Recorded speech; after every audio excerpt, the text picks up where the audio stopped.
Es un placer contar hoy con nosotros con la doctora Miriam Jimeno Santoyo, antropóloga, doctora en antropología de la Universidad de Brasilia, profesora titular de la Universidad Nacional de Colombia e investigadora del Centro de Estudios Sociales de la Facultad de Ciencias Sociales y Humanas de la Universidad Nacional. Hoy tenemos el privilegio de contar con su trayectoria y con sus hallazgos en más de 30 a 40 años de investigación social y con su interés alrededor del tema del conflicto social, la violencia, la memoria, las narraciones y las emociones. Doctora Jimeno, bienvenida a este espacio. Gracias, Jaime. Y quiero comenzar hablando de un tema que hoy es estratégico, es de gran actualidad, y es el tema de las experiencias dolorosas, en especial en un país donde estamos muy preocupados por el tema de las víctimas, de sus dolores, de sus posibles reparaciones, y la forma como esa experiencia puede contarse. ¿Qué nos puede decir usted al respecto sobre cómo o cuál es la importancia de narrar el sufrimiento y el dolor? Narrar, relatar el sufrimiento y el dolor es una experiencia humana. Con esto quiero decir que muy distintas culturas tienen formas de contar y a veces lo hacen en palabras, a veces lo hacen con rituales, a veces lo hacen con formas de teatralización, con canciones, de muy diversas formas de contar los sucesos o las experiencias traumáticas, las experiencias de dolor.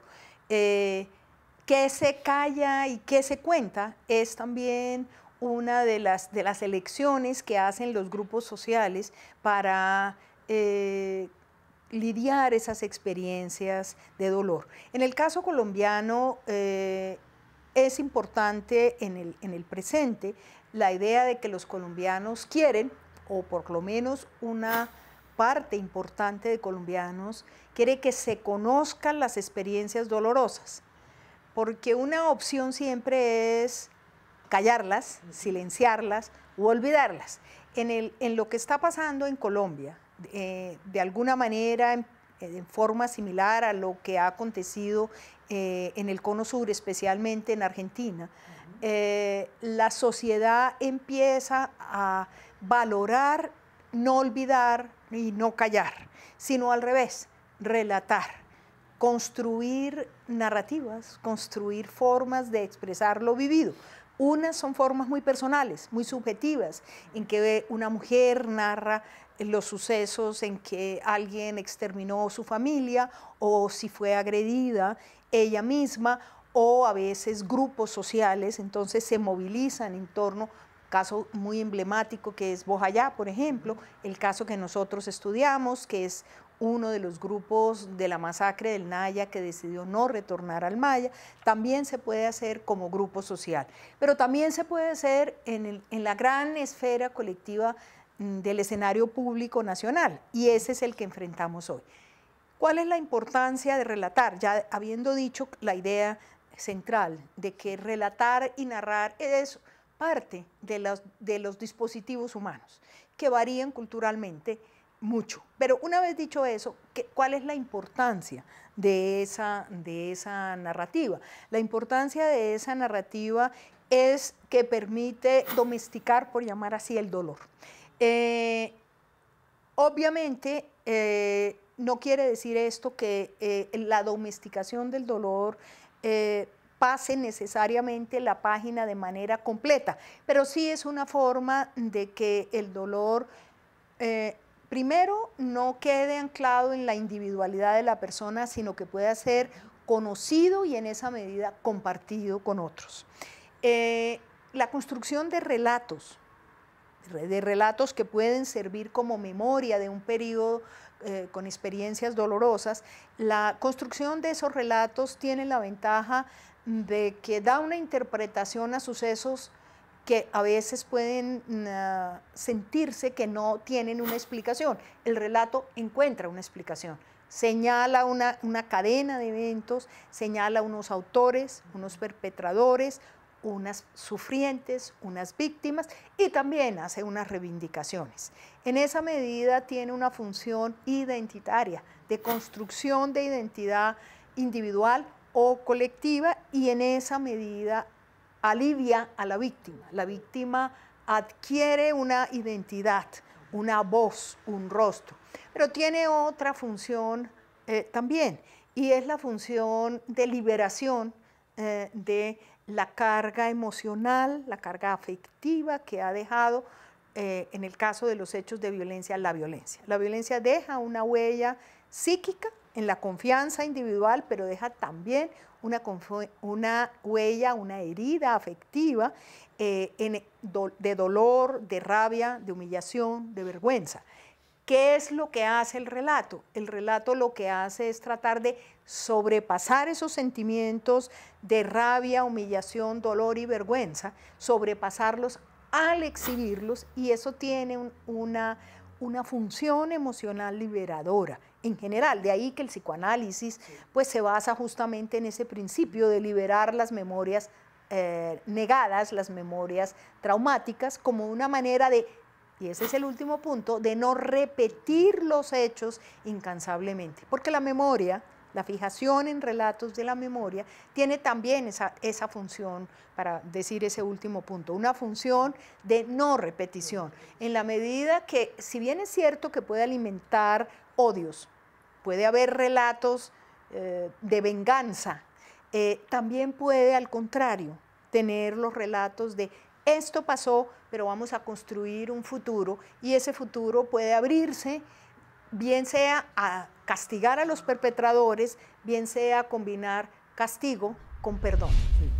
Me surge una inquietud. El relato da sentido, ¿no?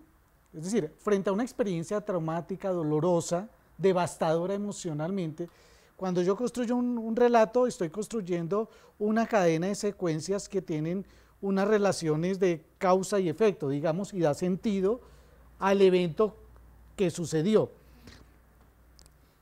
Me queda una inquietud muy grande, y es, ¿qué pasa si mi narración es una narración que, contrariamente a una superación del dolor, me puede fijar más el dolor? Me explico.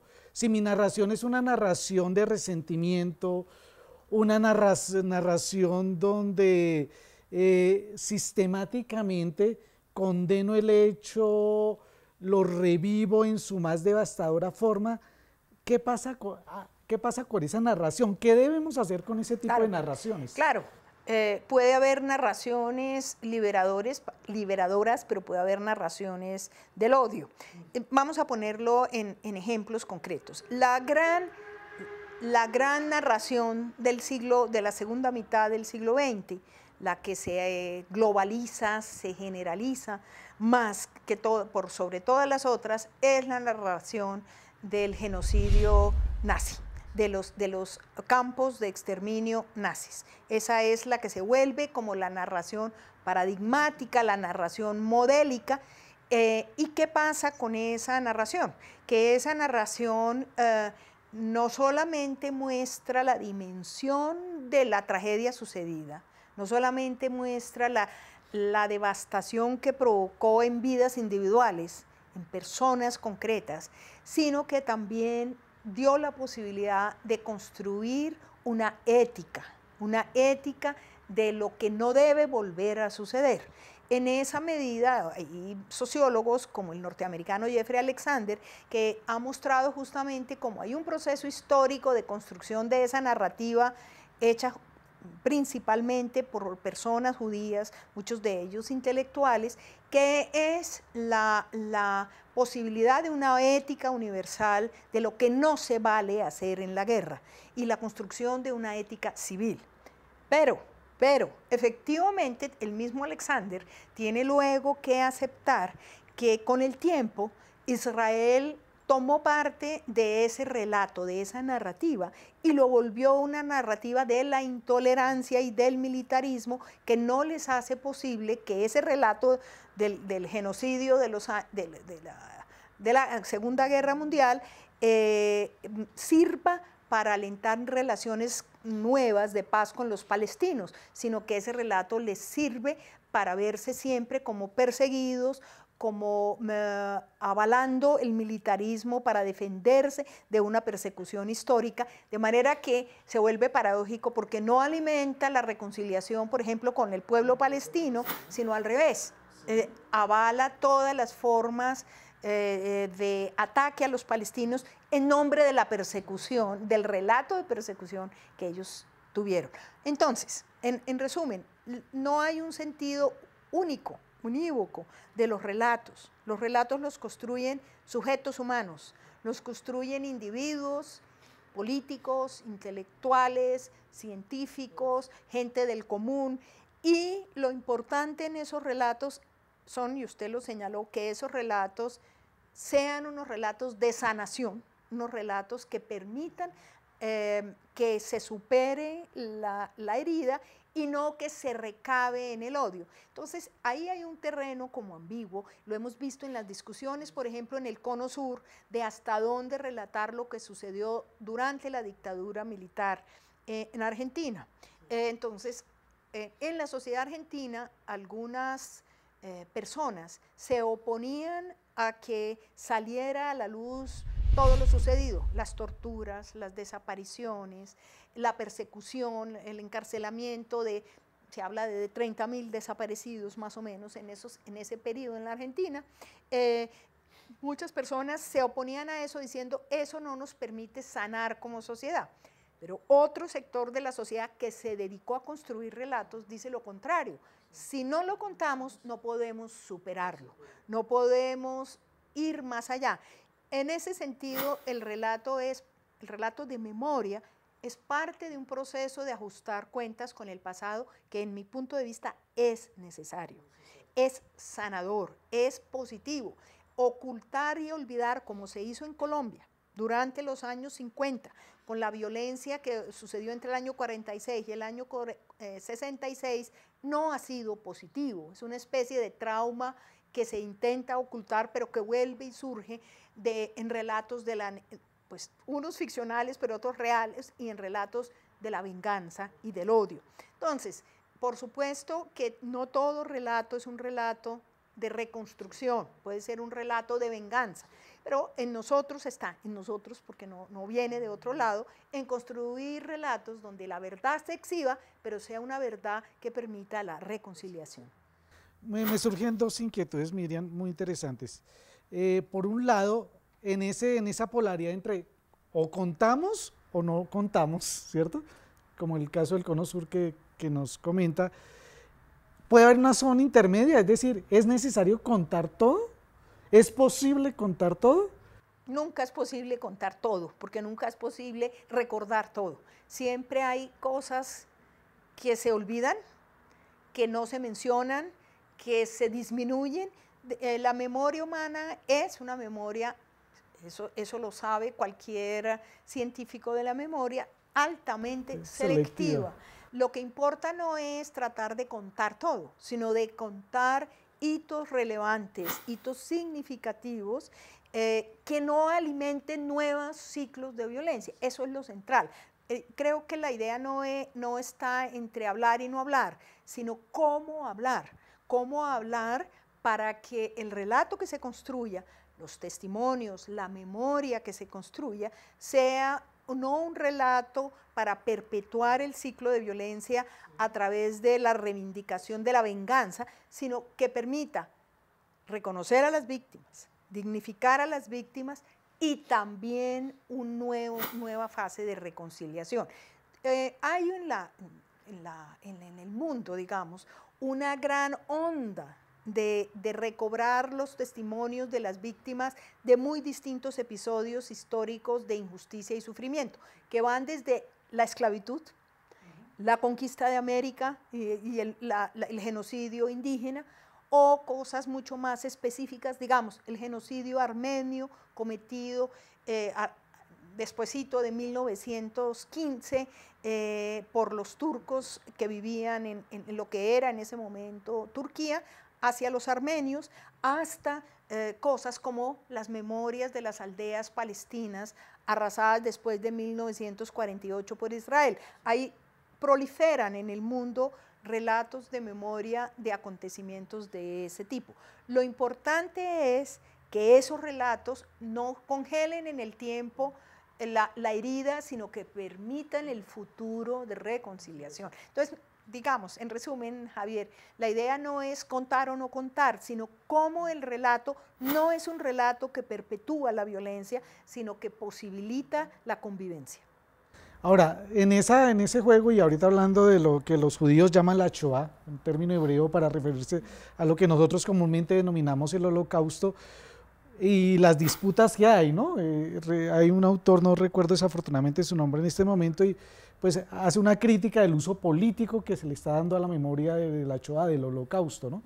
Como Miriam también bien lo exhibe, ¿no? Que en un momento parecería que hablamos de dos niveles, ¿no? Un nivel donde son las víctimas directas quienes cuentan, quienes relatan, pero parecería que después, al acabarse esa generación que sufrió, por ejemplo, el caso del Holocausto, esas narraciones entran en un terreno también político, de cálculo político. Las narraciones siempre tienen una dimensión política. Así no sea explícita y así no sea intencional y así no sea francamente reconocida. ¿Por qué digo que siempre tienen una dimensión política? No necesariamente tienen un uso político extendido, pero sí una dimensión política. ¿Por qué? ¿Por qué tienen una dimensión política? Porque por definición, la narración, el relato de algo, la construcción de algo que me sucedió, y eso vale también para actos de violencia en la intimidad, mujeres que son maltratadas, la trata de mujeres, por ejemplo. El hecho de que yo ponga en palabras, y más si son palabras escritas, ponga en palabras una experiencia dolorosa, donde hay unos perpetradores y unas víctimas, unos medios de violencia, unas circunstancias de violencia, al yo poner eso en palabras, ya le doy una dimensión que trasciende mi subjetividad, que va más allá de mi intimidad y en ese sentido va a un escenario público. Y en ese sentido esa es una dimensión política, porque la dimensión política ese es el escenario, por definición, de las acciones colectivas en público. Cuando yo ya salgo de mi intimidad y narro un suceso doloroso, Ginette Bedoya relatando la violación de que fue objeto por un paramilitar, en esa misma medida yo ya trasciendo mi intimidad y la coloco en un escenario público. Ahora bien, una vez puesta en ese escenario público, eso puede quedar como alimentando el imaginario, alimentando preguntas éticas, alimentando cuestiones morales, sistemas de creencias, o puede ser usada por grupos políticos particulares, un grupo político cualquiera. Los judíos que quieren construir el Estado de Israel en la posguerra pueden usar esa memoria para apuntalarse políticamente para que las Naciones Unidas les aceptara la construcción de un nuevo Estado sobre lo que era un territorio ocupado por palestinos en ese momento. Y usan, digamos, políticamente la memoria para ganar esa aprobación del Estado de Israel. Ese es, por ejemplo, pero eso, digamos, es parte de la dinámica que crean los relatos sociales. Una vez que uno coloca un relato en el escenario público, tampoco puede controlar completamente qué es lo que va a hacer un grupo político, sea partidista o no, con ese relato. Entonces, Primo Levi, para poner el ejemplo de uno de los grandes relatores de la violencia sufrido en los campos de exterminio nazi, Primo Levi no tenía propiamente un sentido político. Él decía que la memoria era sanadora, que era su manera de sobrevivir, pero también era su manera de denunciar lo que había pasado. de dibujar la dimensión humana, ética y política de lo que fueron los campos nazis de exterminio. Y él escribe una sucesión de libros en que narra esa experiencia. Él propiamente no tenía una intención propiamente política, pero él se vuelve una fuente de inspiración política para centenares de personas. Miriam, en ese orden de ideas, cuando estamos hablando de esta noción de la memoria, la autoría del relato, o sea, cuando yo narro, en cierta manera mi relato deja de poseerme, dejo de yo ser, de pertenecerme, ¿cierto? Es decir, ahí es interesante cómo si pensamos la narración como un texto, ese texto, la autoría ya se vuelve prácticamente colectiva y alimenta los imaginarios colectivos. De acuerdo. Y entendería por lo que estamos hablando que va educando a las nuevas generaciones. O sea, claro. Porque ahí el tema interesante es quiénes son los receptores de esas narraciones, de esos relatos. Sí. Voy a dar otro ejemplo y voy a introducir un tema del que no hemos hablado, que es función de los relatos y de las memorias, que es construir vínculos emocionales, construir lo que yo he llamado comunidades emocionales. Pero antes de eso le voy a dar un ejemplo para lo que usted dice. Yo creo que usted tiene toda la razón y esto está teorizado y Humberto Eco, entre otros muchos, pues lo ha mostrado muy bien. Una vez que el texto sale, la interpretación del texto no le pertenece al autor, le pertenece a quienes lo leen y a quienes lo usan y a cómo lo usan. Le voy a dar un ejemplo de eso que trabajé hace un par de años. Hice un trabajo en el seminario del profesor y filósofo Rubén Sierra Mejía sobre las novelas escritas en Colombia durante el periodo de la violencia de los años 50.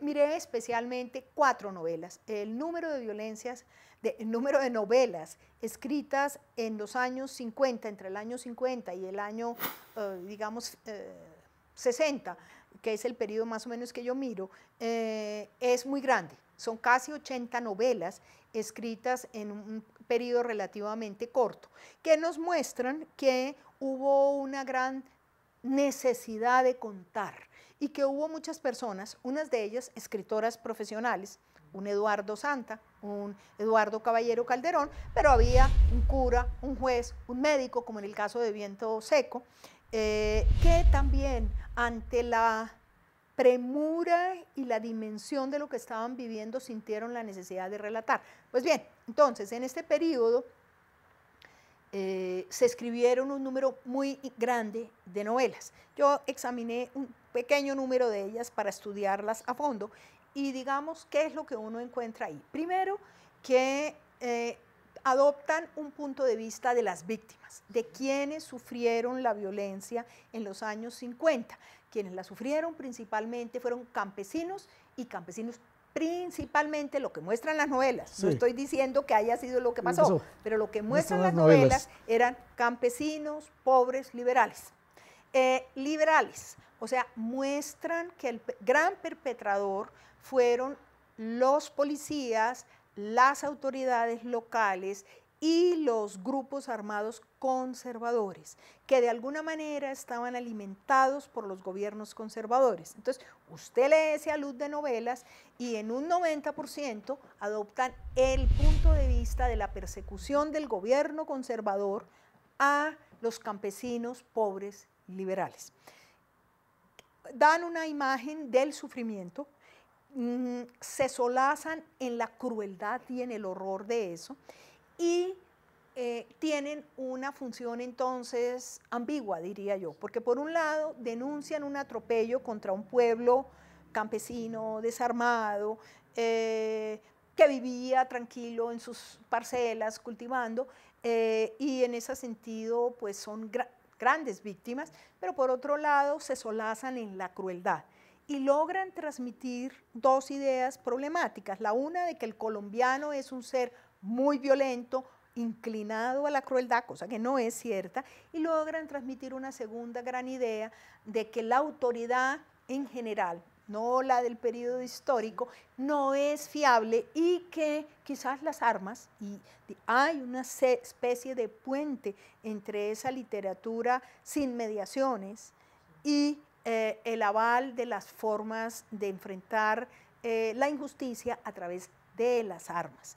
Y muchas de esas novelas terminan justamente, y doy el ejemplo que ahorita se me viene más a la cabeza, que es el del libro de Eduardo Santa, que se llama Sin tierra para morir, y cuyo escenario son las llanuras del Magdalena, el Tolima, entiende uno, en el que termina el libro con dos cosas: una masacre del pequeño campesino que defendía su tierra de un hacendado en el que usaba el partidismo para apoderarse de esa tierra, la masacre de él, de su hija y de su hermana, mientras los trabajadores se van a juntarse a la guerrilla liberal.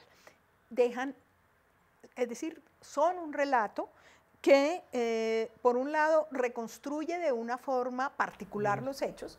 No es la reconstrucción de la verdad histórica, sino es una verdad que denuncia, pero que también deja abierta la idea de que las armas son la única manera de hacer contraviolencia. Ese era el ejemplo que quería darle. Lo otro, quisiera ir a la idea de que toda esa literatura, esta de la cual pongo ejemplo, la literatura de los testimonios de las víctimas de la masacre de Bojayá, de la masacre de Machuca, no sé, de lo que ocurrió en los Montes de María, no solamente relatan acontecimientos y señalan perpetradores y víctimas, sino suscitan sentimientos, sentimientos en quien lo escucha, en quien lo lee, y esos lazos emocionales son muy importantes para lo que pase en el futuro, porque esos lazos emocionales pueden ser lazos de indignación como pueden ser lazos de odio y rabia. Y la indignación es un sentimiento moral que hace que uno diga esto estuvo mal hecho y no puede volver a ocurrir, pero el odio es tenemos que matar, exterminar a los otros. Entonces, esos relatos tienen una proyección de vínculos emocionales, comunidades emocionales las llamo yo, que pueden fundar una nueva ética civil de reconciliación. O al revés, me parece que estamos más encaminados en Colombia hacia construir con base en esas emociones la posibilidad de la reconciliación que a lo contrario. Esperemos que esa sea la que triunfa, porque las dos siempre están como compitiendo. Miriam, es interesantísimo porque al escuchar la noción de las emociones y el impacto de las emociones y cómo la narración no es una narración, digamos, aséptica, sino que suscita en sus lectores o en sus usuarios, digamos, algún tipo de sentimiento, ¿no? ¿Sí? Que ya puede ser un sentimiento o de reconciliación o un sentimiento de retaliación. Uno en el panorama, digamos, de análisis político ve con mucha frecuencia hablar de las grandes soluciones, soluciones jurídicas, en fin, herramientas de la ciencia política, etcétera, pero no es usual escuchar la dimensión emocional como una dimensión a la cual le prestemos mucha atención, sino que parece que todos los problemas de este orden se pueden solucionar vía racional. Su trabajo, Miriam, usted ha sido obsesiva con el tema de las emociones, de la dimensión emocional, de hacernos repensar esa parte de los seres humanos que parece un poco gris, borrosa, como sobre la cual a veces incluso nos excusamos, ¿no? Entonces, cuando uno es agresivo, tiene ira, no era yo, ¿no? Entonces, era una emoción que en ese momento me poseyó. ¿Por qué esa obsesión por las emociones y qué relación hay en las emociones con las narraciones y con este tema tan importante que estamos pasando, por ejemplo, en nuestro país? Efectivamente, como usted bien lo dice, Javier, en nuestra cultura eso es cultural, y con cultural quiero decir aprendido y convencional, quiero decir las dos cosas. En nuestra cultura tenemos una desconfianza con las emociones, creemos que las emociones son lo opuesto a la razón, cosa que es falsa. Las emociones son un aspecto de la razón, y ahora voy a ver a eso, pero creemos eso, y creemos que debemos ocultarlas cuando aparecen, avergüenzan a la persona cuando aparece, como usted lo ha dicho. Eso ha hecho que en las ciencias sociales, pero también en los análisis, no se tome en cuenta la importancia de las emociones en la vida real. Y resulta que la vida real no existe sin emociones. Digamos, los grandes estudiosos de las emociones, con el enfoque de que hacen parte de la vida social, han mostrado cómo las emociones son como el enchufe que tenemos los humanos para la acción. O sea, si a nosotros nos desconectaran y se nos puede producir en ciertos daños cerebrales, daños para sentir emociones, nos volvemos como catatónicos, no nos interesa nada. Las emociones son lo que nos incita a la vida, nos incita a hacer cosas, nos incita a hablar con los otros, a lograr cosas, a rechazar unas y aceptar los otros. O sea, las emociones son la dimensión esencial de la vida porque constituyen el interés y la motivación. Y una vez que alguien, digamos, le produce, y eso pasa, pues si a alguien se le produce un daño en el cerebro, en los sitios del cerebro a través de los cuales procesamos los impulsos emocionales, pues nos mantenemos completamente desinteresados por el mundo. Entonces, hay que recobrar esa idea de que las emociones son parte de nuestra vida. En ese sentido, entonces, las emociones son una parte inherente de toda acción social, incluso de la más racional que sea, porque son las que hacen que la razón se interese por algo y identifique un camino para lograr ese algo, o son la manera como uno siente el peligro. Decía Darwin que las emociones son adaptativas, son las que permiten que uno sobreviva porque identifica las amenazas, porque identifica el peligro, porque protege la prole para que pueda no sobrevivir la especie, son adaptativas. En ese sentido, lo que hemos hecho, pues un grupo grande de personas que creemos esto en ciencias sociales en el mundo, es tratar de estudiar el papel de las emociones en escenarios concretos y en prácticas concretas, y mostrar el valor de esas emociones. ¿Qué hicimos con Daniel Varela y Ángela Castillo en el libro Después de la masacre? Que acaba de salir, ¿no? Que aquí lo tengo. Acaba de salir, Emociones y Política en el Cauca Indio. Lo que hicimos fue justamente mostrar de qué manera las emociones que este grupo de personas en el Cauca, compuestas de gente campesina e indígena, habían experimentado a partir de una masacre que sufrieron y un desplazamiento en el año 2001. Y cómo esa variedad de emociones, por un lado, les causa pérdida o está asociada a pérdidas diversas, pero también es lo que les hace salir adelante. También es lo que les da la fuerza para buscar un territorio nuevo, para construir una comunidad nueva, para conformar un cabildo, para denunciar lo que había sucedido, para ir a testimoniar ante Justicia y Paz frente a HH y a todos los perpetradores de la masacre del Naya, de manera que las emociones hacen parte de esa acción política que este grupo hace. En ese sentido, lo que nosotros resaltamos ahí es cómo las emociones y las relaciones de grupo afectivas, que muchas veces se construyen a través de relatos, donde yo comunico a otros lo que me pasó y comparto con ellos sentimientos de repudio, indignación, etcétera, cómo eso tiene una dimensión política. Las emociones, entonces, hacen parte de la acción política, no solamente de la acción humana en general, sino en particular de la acción política, que es hacer cosas en grupo, hacer en pro de esto, crear, por ejemplo, la Ley de Justicia y Paz. Ok, mira, en ese sentido, qué otros elementos o qué otro repertorio cultural? Cuando hablábamos de la cultura, usted nos decía la cultura entendido como algo convencional, ¿cierto? Una convención en que se aprende. Que se aprende, son aprendidas y convencional. ¿De qué otros recursos culturales nos podemos valer, digamos, o las culturas? ¿Cómo darle un protagonismo? Me explico. Estaba leyendo en el caso, por ejemplo, de Senegal, cuando hubo un gran conflicto y cómo parte de reintegración social, los curanderos tradicionales de los poblados concebían a las personas que habían participado en cualquiera de los bandos como personas contaminadas y tenían que hacer un proceso ritual, ¿cierto? Y ese proceso ritual tenía una cosa bellísima y era que los desencadenaba de su condición de perpetrador y se hacía como una persona nueva que entraba en un proceso de reintegración social. En el caso del Alto Naya, ¿qué otros elementos, digamos, que es una población indígena y campesina, qué otros recursos culturales han empleado ellos para hacer esa superación, además, por ejemplo, de la narración? El gran instrumento sí es la narración.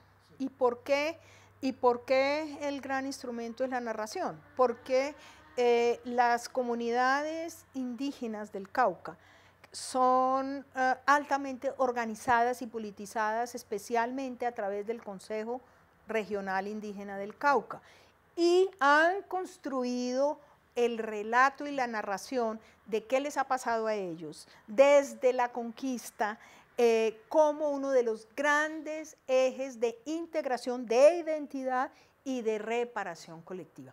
Entonces, la narración es que la narración es central. Ahora, la narración tiene distintas maneras de producirse.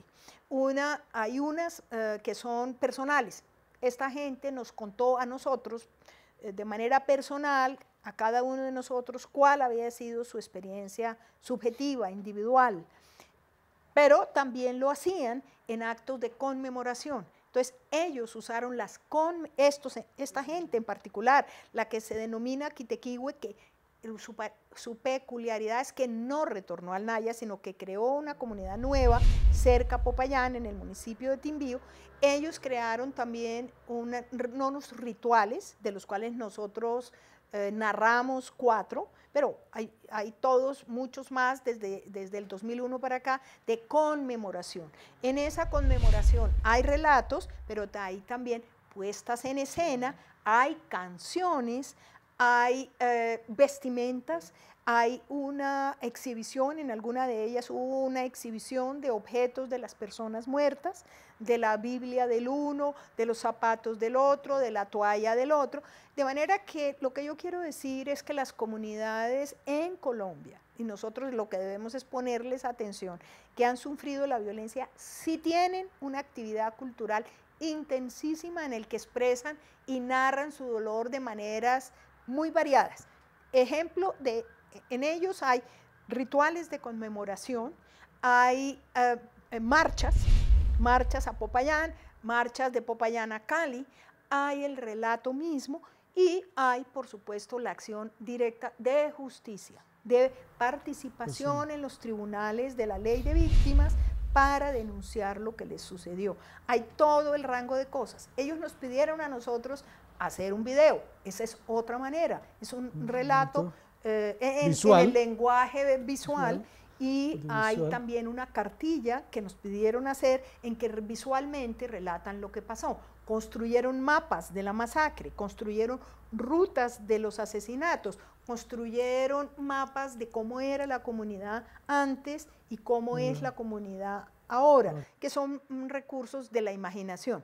Pero voy no solamente a ellos, que usan todo un repertorio cultural centrado en el relato de la denuncia, ese es el eje que articula las otras formas de expresión, pero voy también a decir, mire, si uno pone atención, en Colombia hay una variedad de formas culturales parecidas a la que usted habla de Senegal, que se ponen en cuestión. Hace unos par de meses fui con una estudiante mía del doctorado, la antropóloga, de la maestría, perdón, en antropología social, que se llama Angélica Costa, a ver una exposición que hacían en el Centro de Memoria acá de la ciudad de Bogotá. Y era una exposición en la que usted encontraba mujeres, todas eran mujeres, que contaban relatos de violencia de forma muy variada. En unas había fotos de ellas, de sus actividades y el relato de qué les había pasado. en otras había tapices. Bordados, los tapices de Mapuján que cuentan los sucesos. En otro había cojines pintados,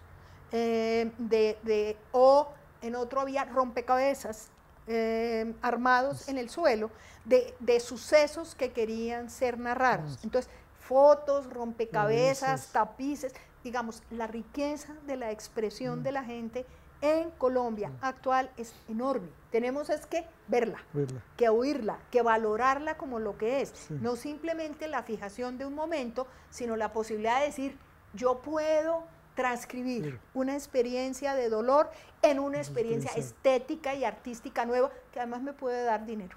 Que además había también, por ejemplo, había en papier maché figuras, pequeñas esculturas en papier maché que mostraban personas que habían sufrido, por ejemplo, mutilación, niños que habían sufrido mutilación con minas antipersona. Digamos, una enorme creatividad. Esa creatividad, ¿qué hace? Es que ahí no hay simplemente un relato de dolor, hay la transformación de un hecho de dolor en otro lenguaje que es estético y que puede servir para conseguir dinero para la gente. Es una proyección de futuro. Me voy a arriesgar con se me ocurre en este momento una expresión que diría una terapéutica social, digamos, ¿cierto? Porque Miriam hablaba en un momento cuando estábamos mirando esas novelas que se producen en el decenio de los años 50, que desafortunadamente generan una idea de que la vía para resolver los conflictos y el arbitraje serían las armas. Y seguramente se genera ese aprendizaje, ¿no? Las armas son el mecanismo, pero lo podemos contraponer contra esta que acabamos de enunciar de los indígenas y campesinos del Alto Naya, ¿cierto? Donde hay una elaboración, hay una transformación sin perder el elemento de denuncia. Y lo estoy asociando con la idea de Borges, que Borges decía, no hay nada más maleable que el pasado. ¿Sí? Tiene unos versos bellísimos, no me atrevo a refrasearlos, pero es algo así como que el pasado, la historia es entrar a un museo de cera y seguir dando vida, ¿sí?, a esas figuras. En ese sentido, nosotros no somos presa del pasado, ¿no? Es decir, habría esperanza frente a unas narrativas, por ejemplo, que nos propondrían seguir el enfrentamiento, seguir el resentimiento. Hay una posibilidad, una terapéutica social alrededor de narrar para transformar sin perder los elementos de justicia y denuncia. Todo depende de cómo lo hagamos. O sea, nada está trazado. Así como podemos hacer del pasado un fantasma que nos persigue eternamente, podemos hacer lo contrario. El pasado como un nunca más, no volver a repetirlo, vamos a crear nuevas condiciones para que no haya ciclos de violencia, vamos a cortar los ciclos de violencia. Es decir, ¿qué quiero decir? Que eso depende de nosotros mismos. No hay otros que vengan y nos hagan el trabajo y no sé, los tribunales de justicia internacionales o los tribunales de justicia son apenas una dimensión de los posconflictos. La justicia está muy bien, es necesaria y es importante, pero es una pequeña dimensión, es la dimensión cultural política la que decide si el pasado se nos vuelve opresivo, obsesivo, repetitivo o si al revés. El pasado es algo que nos alimenta la reconciliación. Porque sí tenemos una idea de que somos el país más violento, ¿no? Y sistemáticamente nos hacemos una mala prensa alrededor del tema. Por ejemplo, en un seminario que sucedió en la Universidad Nacional hace una semana, justamente una de las preguntas que nos hicieron a quienes estábamos en la mesa es cuál podía ser una contribución importante de los medios, en general los medios, todos escritos, de todo tipo, para el posconflicto. Mi opinión personal es que justamente una gran contribución de los medios es no seguir repitiendo que el colombiano es un ser violento, que tiene una historia interminable de violencia. Primero porque es falso, porque así como hay violentos, hay pacíficos, y hay altruistas y hay cooperativos. O sea, no es verdad, eso es una una verdad a medias, pero segundo porque eso no permite construir las redes de confianza que se necesitan para hacer una sociedad donde no se admita el recurso a la violencia. El aprendizaje debe ser el contrario, esa repetición todo el día de los medios de ese estereotipo empobrecido del colombiano atenta contra la construcción de una sociedad pacífica del posconflicto, porque no permite construir las redes de confianza que se necesitan para construir el posconflicto. Claro. Miriam, dos elementos adicionales. Uno, cuando hablamos, y me gustó mucho esa parte que usted nos mostraba, la estética como una parte que entra a jugar, eso, no un papel marginal, sino que es un papel realmente central. Vina Das, que usted pues la conoce, también ha entrado a discutir en alguno de sus textos, propone que en ciertos momentos, sobre todo cuando el dolor es demasiado cercano, el lenguaje de ficción, lo que llamaríamos el lenguaje literario, es muy importante. ¿Cuál es el papel del lenguaje literario en las narraciones? Es decir, podemos pensar una narración casi como una enumeración objetiva de lo que sucedió, o podemos pensar que dentro de esa terapéutica social nos podemos dar la posibilidad de contar con los elementos dramáticos que amerite la situación vivida.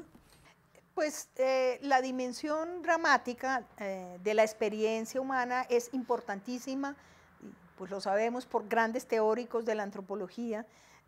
La dimensión dramática y la dramática estética es especialmente importante para la superación de situaciones de crisis, de los llamados por Víctor Turner dramas sociales. De los dramas sociales. Exactamente. Entonces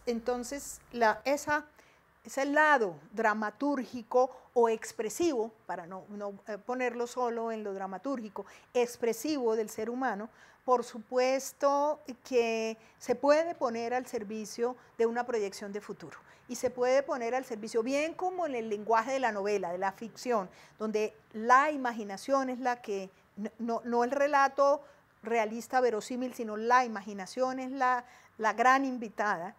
Puede ser a través de los relatos de ficción o de la pintura o del modelaje o del tejido. Digamos, sí es muy importante que las personas, o de las puestas en escena teatrales, las obras de teatro, de manera que lo que es importante para mí es que tengan eco, porque las manifestaciones y la pluralidad de manifestaciones existe, es muy fácil encontrarla en Colombia, no hay que irse lejos, aquí mismo está. Lo que pasa es que no le damos la importancia y la dimensión, porque efectivamente esa dimensión expresiva, dramatúrgica y estética es una manera también no solo de sacar el dolor y de sanar del dolor, sino de abrir perspectivas de futuro. Es decir, por algo Picasso pintó el Guernica y por algo hubo una disputa sobre dónde podía estar después el Guernica. El Guernica denunciaba un momento de la Guerra Civil Española donde hay un bombardeo a un pueblo específico de un lado específico de España, pero esa obra trasciende y se vuelve emblemática a través de su capacidad expresiva. Y pues uso lo del Guernica para mostrar que, en fin, no es solo la literatura, porque la literatura puede ser una de las dimensiones, ya hablamos de la literatura de las novelas de la violencia en Colombia, hay novelas sobre los sucesos dramáticos en el mundo entero, desde que se volvió la novela en el occidente una forma de relatar, pues existe una variedad inagotable de formas ficcionales de relatar. Y eso tiene una función social importantísima. Lo que quiero decir no es solo esa, sino toda la dimensión expresiva, artístico, dramatúrgica que el hombre tiene y que no tiene necesariamente que pasar por una escuela de bellas artes, sino que puede pintar, modelar, tejer elementos que son expresivos de esa experiencia. Bueno, muchas cosas se nos van a quedar en el tintero, esperemos que haya nuevas oportunidades de profundizar, porque de verdad son muchos los temas y es muy refrescante poder mirarla a partir de estas investigaciones y esta trayectoria de 4 décadas de la doctora Miriam Gimeno. Pero quiero finalizar con una pregunta y es, hemos hablado de la dimensión emocional, de la función expresiva, etcétera. Una persona en ciencias sociales, ¿cuál es la importancia de quienes trabajan en ciencias sociales? ¿Qué nivel de comprensión deberían tener de las emociones o la dimensión emocional cuando trabajan en poblaciones que han pasado por estos momentos tan dramáticos? Primero, dejar que las personas expresen su emoción, permitirlo, no sentirse avergonzados o con miedo, y entonces decirle a la persona, ay, no, ay, no me vaya, ay, no vaya a llorar, yo solo le pregunto esto porque llora. Permitirles, lo primero es permitir la expresión emocional, que la persona llore, se pare, diga lo que tiene que decir, se enoje, bote algo al suelo, o sea, permitir la expresión emocional es lo primero. Lo segundo para los científicos sociales es entender esa dimensión emocional como parte de prácticas cotidianas sociales, no sacarla del entorno, no decirle, cuénteme si siente odio y qué piensa del odio y qué piensa del amor.